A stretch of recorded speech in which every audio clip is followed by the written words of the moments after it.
দই পিঠাতে সাধারণত ঝোলটা একটু বেশি দিতে হয়। তো আমি চারটা পিঠা দুধে ভিজিয়েছি, আরেকটু লাগতো। আপনারা যখন ভিজাবেন দুধের পরিমাণটা আরেকটু বাড়িয়ে দিবেন। রাতের বেলা দেখেন কি করছি আমি, এই যে চিতই পিঠা নিয়ে আসছে, তো মাঝখানে ফালি দিয়ে নিয়েছি আর কোনোটা 4 পিস করেছি। আর এই যে দুধ আমি জাল করতে বসিয়ে দিয়েছি। তো দুধ চিতই তৈরি করব, যেহেতু অল্প পিঠা তাই দুধ দিয়েছি হাফ লিটার দুধ দিয়েছি। আর দুধের মধ্যে একটা তেজপাতা আর ছোটো এলাচ দিয়েছি। আর দিয়ে ভালো করে এই যে দুধ ভালো করে ফুটিয়ে নিয়েছি। এখন অ্যাড করে দিব খেজুরের ঝোলা গুড়। এই গুড়গুলো আমাদের নিজেদের গাছের, গ্রাম থেকে নিয়ে আসছি।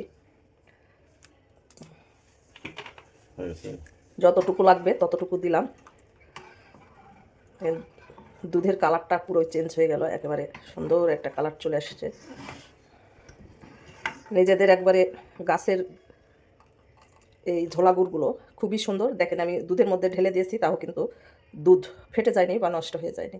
এতে দেখেন, আপনারা যদি এইভাবে দিতে চান তাহলে গুড়টা অবশ্যই চেক করবেন, চেক করে দেখবেন। তাছাড়া যদি দেন তাহলে কিন্তু দেওয়ার সঙ্গে সঙ্গে ফেটে যাবে। এটা নিজেদের গাছের দেখেই যে কিচ্ছু হলো না, বা ভালো অরিজিনাল গুড় হলে কিন্তু সেটা ফেটে যাবে না।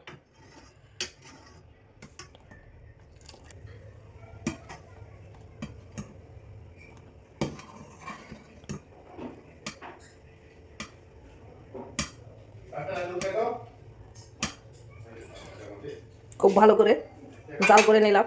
এখন যে পিঠাগুলো আছে সেই পিঠাগুলো দিয়ে দিব। এইভাবে চাইলে কিন্তু আপনারাও খেতে পারেন, মানে যারা তৈরি করতে পারেন না তারা বাইরে থেকে পিঠা নিয়ে এসে এইভাবে তৈরি করে খাবেন, দেখবেন দুধের স্বাদ ঘুলে মিটে যাবে।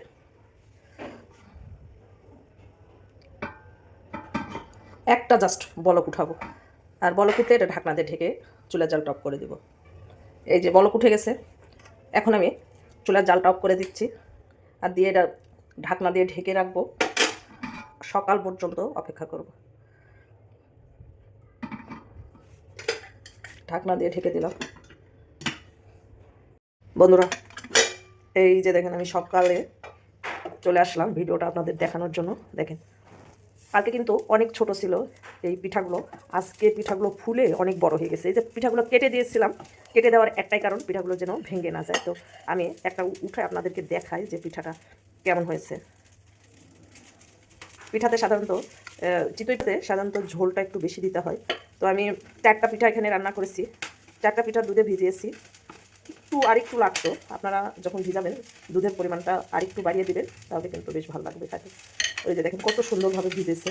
তো আমরা যারা পানি না, তারা আমার মতো এই পদ্ধতিগুলো ফলো করে রান্না করতে পারেন, নিরাশ হবেন না।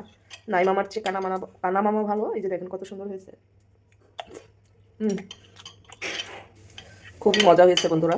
আপনারা যদি চান এইভাবে কিন্তু রান্না করে খেতে পারেন। আর শীত আসলে